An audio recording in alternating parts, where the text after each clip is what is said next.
Luc, chapitre 2. À cette époque-là parut un édit de l'empereur Auguste qui ordonnait le recensement de tout l'empire. Ce premier recensement eut lieu pendant que Quirinius était gouverneur de Syrie. Tous allaient se faire inscrire, chacun dans sa ville d'origine.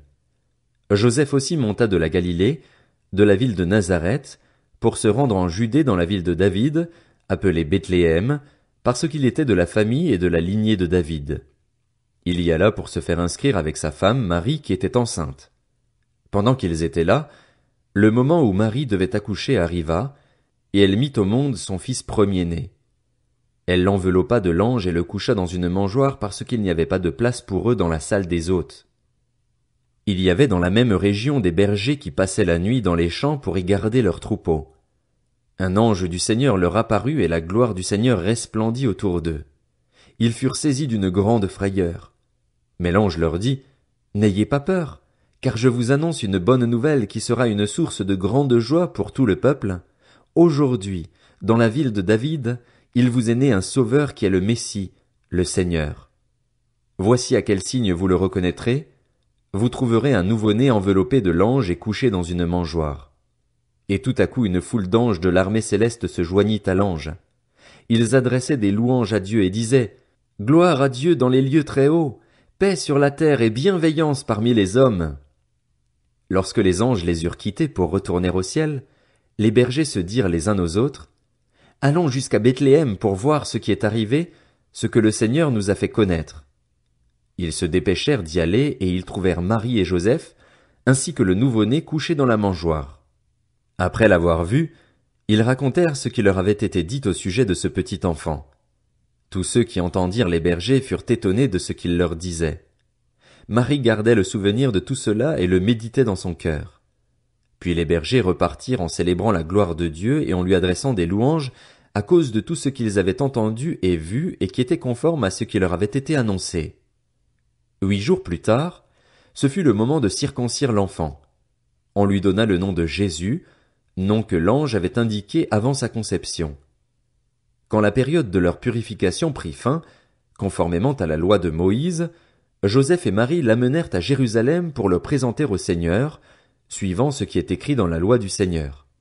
Tout mâle premier-né sera consacré au Seigneur, et pour offrir en sacrifice un couple de tourterelles ou 2 jeunes pigeons, comme cela est prescrit dans la loi du Seigneur. Or il y avait à Jérusalem un homme appelé Siméon. Cet homme était juste et pieux, il attendait la consolation d'Israël et l'Esprit Saint était sur lui. Le Saint-Esprit lui avait révélé qu'il ne mourrait pas avant d'avoir vu le Messie du Seigneur. Il vint au temple, poussé par l'Esprit.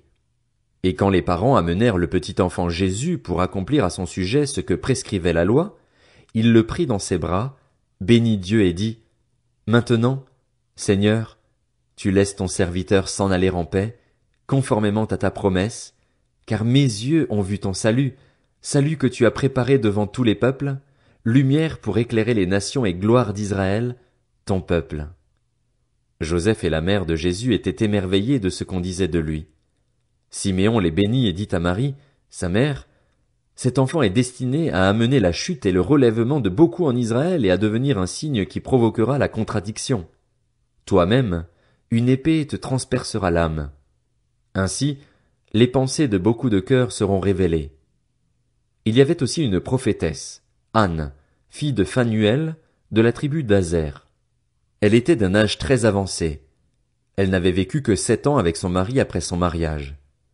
Restée veuve et âgée de 84 ans, elle ne quittait pas le temple. Elle servait Dieu nuit et jour dans le jeûne et dans la prière.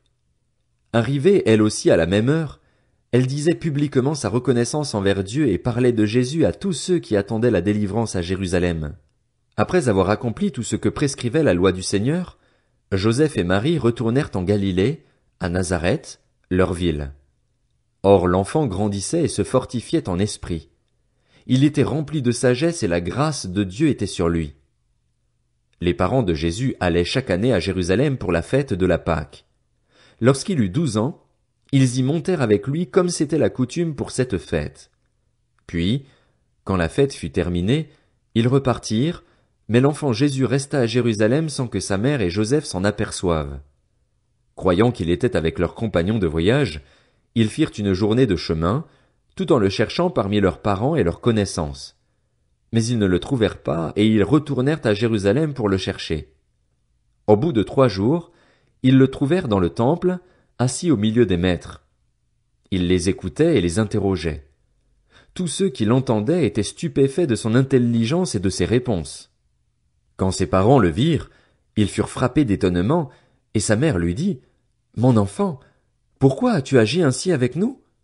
Ton père et moi, nous te cherchions avec angoisse. » Il leur dit, « Pourquoi me cherchiez-vous?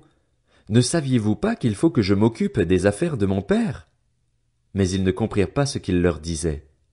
Puis il descendit avec eux pour aller à Nazareth, et il leur était soumis. Sa mère gardait précieusement toutes ces choses dans son cœur.